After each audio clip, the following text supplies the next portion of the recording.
अंधविश्वास आजकल जो है किसी पे, आदमी पे या समाज में, परिवार में, कहीं पर भी विश्वास नाम की कोई चीज़ ही नहीं है। तो इस तरह से हमारे जो आध्यात्मिक लोग हैं उन पर थोड़ा हम लोग विश्वास करते हैं, रीत रिवाज नहीं मानते कि ऐसा प्रचलन है, ऐसा है। तो आजकल की युवा पीढ़ी जो है बिल्कुल विश्वास नहीं कहती, अंधविश्वास है। एक दूसरे पर विश्वास नहीं करते, छल कपट देश की भावना रखते हैं, बात बात पर झूठ बोलते हैं और कहते हैं ये क्या है, ये क्या रीत रिवाज बना दिए। तो इस तरह से हमारे परिवार में बड़े बूढ़े होते हैं तो वो सही बात बताते हैं, रीत रिवाज ढंग से निभाते हैं और बच्चों से भी कहते हैं अच्छी तरह से अपना व्यवहार और अपना रीत रिवाज निभाओ। तो बच्चे, आजकल की युवा पीढ़ी कहती है अंधविश्वास है, हम नहीं मानते।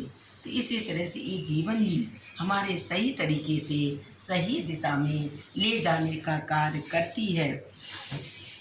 इसी तरह से आत्मात्मक तन मन धन को एक ऐसी स्थिति शांति है जो व्यक्ति सुख दुख आनंद में सफलता प्रदान करती है। इसके बावजूद भी कई बार अनायास ही आध्यात्म के माध्यम से मार्ग में चलकर लोग अंधविश्वास को जोड़ लेते हैं। उदाहरण सहित स्वरूप अधिकतर लोग बिल्ली का रास्ता काटना अशुभ मानते हैं। एक बार इसी तरह लोग दिन में नया काम आरंभ करने के लिए अच्छा नहीं मानते। इस तत्पश्चात अंक विद्याओं में जैसे कहते हैं 13 अंक अशुभ है।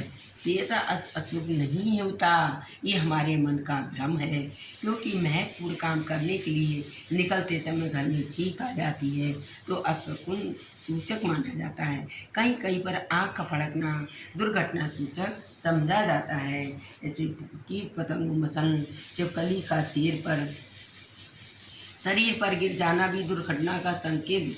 ये सब कुछ नहीं है, ये सब हम अपने मन से बनाया हुआ अंधविश्वास है और मानकर भी हम मान लेते हैं तो फिर वही नकारात्मक ऊर्जा मेरे ऊपर आ जाती। एक दूसरे पर, परिवार में, समाज में हम सोच लेते हैं कि ऐसा हो जाता है, तो ऐसा कुछ नहीं है। अपने मन को शांत रखें, अंधविश्वास से हटाकर विश्वास में मानें और देखें कि अपने आँखों से भी देखा हुआ अंधविश्वास हो जाता है।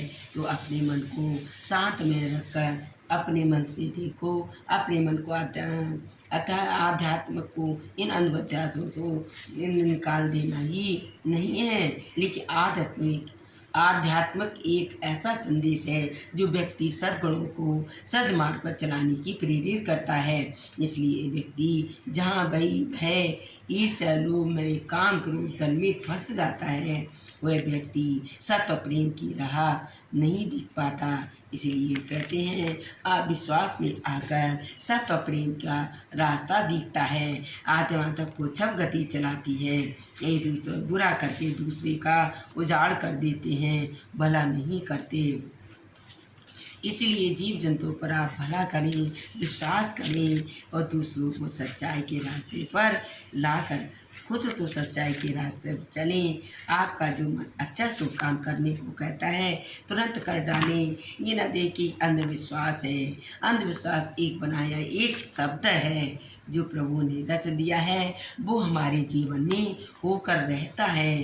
तो इसीलिए सब प्रभु को समर्पण करके अंधविश्वास के ऊपर न देकर विश्वास पे चलें और अपना जीवन दिनचर्या विश्वास के रूप में समर्पित कर भगवान को चलाएं। इस वजह से अंधविश्वास हमारा एक विश्वास के रूप में बदलो और यही कहते हैं कि भगवान के आगे रख दो कि भगवान तुम जानो, हमारा काम तुम्हारे ऊपर भरोसी है। इस का विश्वास करके अपना जीवन समर्पण करें और अपना जीवन सुखमय बनाएं। हमने अंधविश्वास का पॉइंट बताया, कृपया आप लाइक करें, मेरे चैनल को सब्सक्राइब करें। बोलो सत्संग महाराज।